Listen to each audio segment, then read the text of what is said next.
Hello students, welcome to EPG Pathshala. I am Dr. Nasir Iqbal from the Department of Physics, University of Kashmir, Srinagar. Today we are going to talk on the module Photometric Techniques and Photometric Types under the paper of Astronomy and Astrophysics. After completing this module, the students will be able to learn a few basic processes which show how photometry as an observational tool in astronomy helps in establishing some of the important characteristics regarding the variable stars. Number 2, know that there are different types of photometric device with each having its own unique application of observational value. Number 3, to learn the concept involved in the working of some important photometric device. To know that the photometric techniques such as differential photometry lead to the conclusion that variable star formation in the universe is a general phenomena and all the variable stars undergo luminosity variation, and the nature of different types of variable stars is best understood by latest photometric techniques. Starlight, as we know, comes to us from astronomically large distances and enters the Earth's atmosphere before being captured by our telescope for further analysis. In its crude form, the atmospheric disturbances introduce technical difficulties in the proper analysis of its spectra received. It is therefore recommended to try to find the best way for observing the pure spectrum of the stars. When we talk about the variable stars, so these variable stars can only be distinguished by perceptible change in the luminosity output. The atmospheric disturbances obscure the results and the analysis is seriously affected. Our task is to remove the signature of the atmosphere and instrument and try to recover as much information as possible from what entered the Earth's atmosphere. We talk here about the photometry of variable stars. Variable stars can be distinguished by the amount of light received from them. The intensities of light received from the two sources constituting a pair of variable stars follows inverse square law. Let us suppose that E denotes the intensity of the illumination of a surface due to a light source and R be the distance between the source and the surface. Assuming L to be the luminous intensity or illuminating power of the source, then the relation between the energy E and the L is defined by E is proportional to L. Also, we have said that the energy of these variable stars, it follows the inverse square law, so that is E is proportional to L by R square. By combining these two equations, we will have E proportional to L by R square, or we can write E is equivalent to K times L by R square, where K is a constant of proportionality and is defined by k is equal to 1 by 4 pi. The factor 4 pi is introduced due to spherical nature of light source. Therefore, we write E is equivalent to L by 4 pi r square. So, utilizing the principle of photometry for a pair of variable stars having the intensities of illumination as E1 and E2 with their corresponding distances defined by R1 and R2 from the point of observation, then we can simply say that the following relations are valid. Number 1, E1 is proportional to L1 by R1 and E2 is proportional to L2 by R2, where, as already said, that L1 and L2 are the luminous intensities of the two sources. So, by adjusting the distances denoted by R1 and R2, E1 and E2 can be made to be equal. That is, E1 is equal to E2 and we can write L1 by R1 is equal to L2 by R2. The relation that L1 by R1 is equal to L2 by R2 suggests that if the luminous intensity of one source is known, by comparison, one can determine the luminous intensity of the another source. An instrument for comparing the luminous intensities of two variable sources is known as a photometer. One of the most accurate photometers used for comparing the luminous intensities of two sources is Lumer-Brodom photometer, as can be shown in this given two diagrams. So we have the block diagram of Lumer-Brodom photometer. Here we can see we have the two sources here, and the entire sketch of this is the block diagram. The other one is basically a laboratory type of this Lumer-Brodom photometer. So we will have different types of photometric devices. Depending upon the experimental requirement, different photometric devices are used to compare the intensities of a given source. Almost all photometers measure relative rather than absolute intensity. Some of the popular photometers that have been used in photometry of variable stars are like here as. So we have the Bunsen, we have the Rumford, we have the Lumer-Brodom, we have the handheld, we have the benchtop and luminance. So things can be done for all these photometers to look for their working principle and to look for their intensity comparison and to look for their current comparison and so on.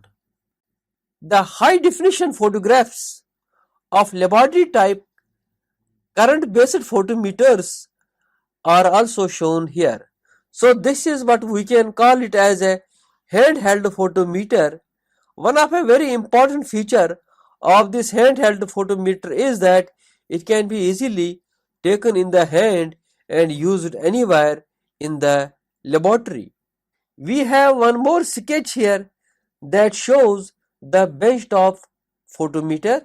We have here one more sketch here that shows the luminous photometer. Some important photometric results.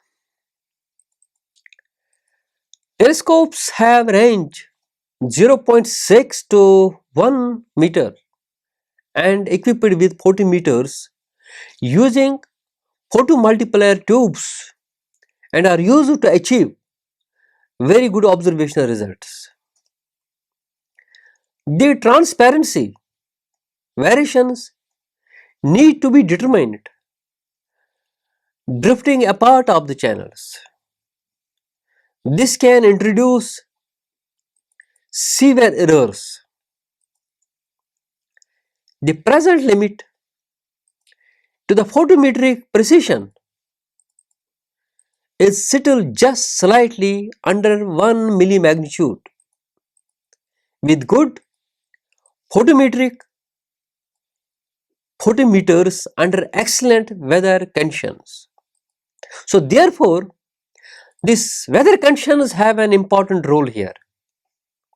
In fact, considerable observational care has been is to take has to be taken in reducing the observational errors sufficiently in order to obtain the old limit near 1 millimagnitude precision per single measurement. So we discuss here one of an important figure that represents the light curve of the variable star FG and two comparisons taken with the 3-star technique. In the given figure, we have a solid curve and the dots. The solid line has been calculated to be fit for 24 frequencies detected after the 1995 FG Global Observed Companion.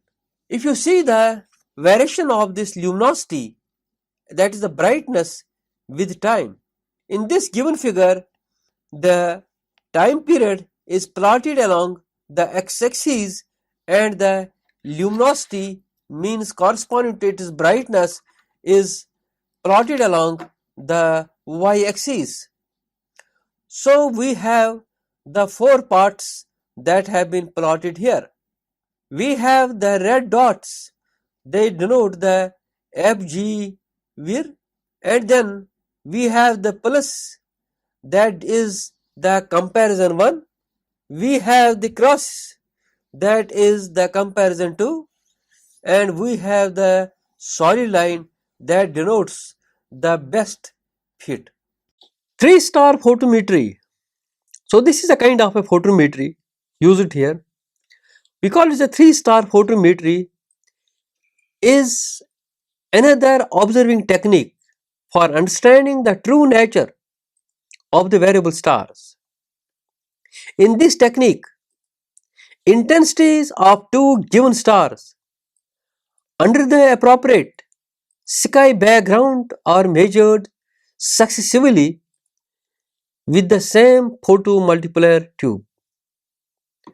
So, like C1, C2, sky and so on. In case of a large sky brightness gradient, so moon or dusk or dawn, the intensity has to be measured for each star separately. An integration time of 40 seconds per star has turned out to be a good compromise between high precision and short cycle time. In this case, the cycle time is about 6 minutes. The advantage of this observing technique, so which we have called it as a 3-star technique, lies in its long-term stability. The sensitivity drift of the photometer and the transparency variations of the atmosphere can be corrected for. Pulsation periods of few hours can be determined with high precision. For shorter periods, another observing technique called as charge coupled device photometry, generally referred as CCD photometry, has to be applied. CCDs are sensors used in digital camera and video cameras to record still and moving images. They capture light and convert it to digital data that is recorded for future use. Hence, CCD is often considered the digital version of the film. The presence of many comparison stars are on the same frame and the ability to observe through non-photometric, so-called spectroscopic weather conditions make CCD detectors invaluable. To achieve millimagnitude precision, a good guiding system is needed. Bias frames and flat fields about 10 to 20 have to be taken each night before and after the run, and linearity checks have to be performed accordingly. While doing this observational photometry of variable stars, there is a need to look for the differential photometry. For differential photometry, we look for the theory of this differential photometry. In the theory, we start our observation of variable stars in the open sky by estimating the difference in magnitude between a given pair of variable stars that in turn depends upon the color difference and their respective air masses. So this is called Boger's law. In the case of beta and V measurements taken at two different air masses xj and x1 and x2, the following relation can be written. Delta V is equal to delta V minus k prime V into delta x plus del dot of delta of B minus V. So delta of B minus V is equivalent to beta times delta of small b minus small v minus beta into k prime bv delta x minus beta dot k prime bv delta of b minus v and the average of x. So we can write, we will have here a delta x. So delta x will correspond to x1 minus x2 and average of x will be given by x1 plus x2 divided by 2. Lowercase denotes color difference and the air masses. Instrumental magnitudes at a given air mass, while uppercase denote extra atmospheric values in the standard system. The above equations that we have just described have been derived by taking into consideration the basic equations of the atmospheric physics, which is defined by I is equivalent to I naught exponential of minus k dot h, where I naught is the intensity outside the atmosphere and I is the value measured after traversing a thickness h, and k, the letter capital K, is the absorption coefficient per unit length characterizing the properties of the absorbing medium. K dot h is called actually the optical depth. So after taking logarithmics, we can rewrite this in magnitudes as small m is equivalent to m naught minus k dot h, where x is the air mass and small k is called the extinction coefficient per unit air mass. Following two very important graphs here and their results from the Lashila Observatory in chill type, the relation between the extinction coefficient and the corresponding wavelength for different air masses at the plate. So coming to this figure, we have the wavelength in nanometers to be plotted along the x-axis and the extinction coefficient to be plotted along the y-axis.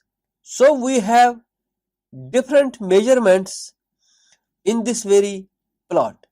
And then the other plot, we have also variation of average extinction coefficient corresponding to the wavelength. Atmospheric, also in this graph, we have different parameters that have been plotted in this graph. The atmospheric extinction coefficients depend on wavelength and on the altitude of the observing site. They can vary with time, from season to season, from night to night, and within a single night. So let us discuss the extinction coefficient and its interpretation. For the measurement of the extinction coefficients in the case of variable stars, we have to take into account a dependence on their respective color magnitudes. For a broadband filter having a central wavelength lambda and an associated color index C0, we have the relation k lambda is equal to k lambda dash minus k into delta lambda into C0. So this relation seems to be important in the sense that we can talk about the various interpretations of this extinction coefficient. The first order term in equation 17 is the proper atmospheric extinction, while the second order term takes into account the dependence on object color due to the width of the filter band pass. The first term varies with time, but the second term usually remains constant for a given instrumental setup.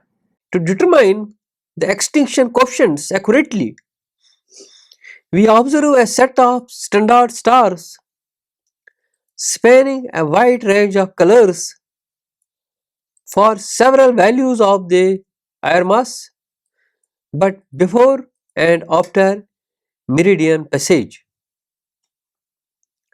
A faster, separate determination of the primary and secondary extinction coefficients is possible by observing pair of stars having the same known color at low and high air mass. So ascending or as well as descending to the second order term so that the second order term vanishes. For pairs of stars of having different known color and located in the same field of view at different air masses, the first order term can be neglected. If extinction is unknown, we measure pairs of stars under a given program and the standard stars at the same air mass. For unknown and variable extinction, the standard stars are picked up as close as possible in the sky to the program stars. A range of extinctions obtained alternatively helps in interpolating any extinction changes that may take place during the course of the extinction measurements. So students, let us see what we are going to learn in this module.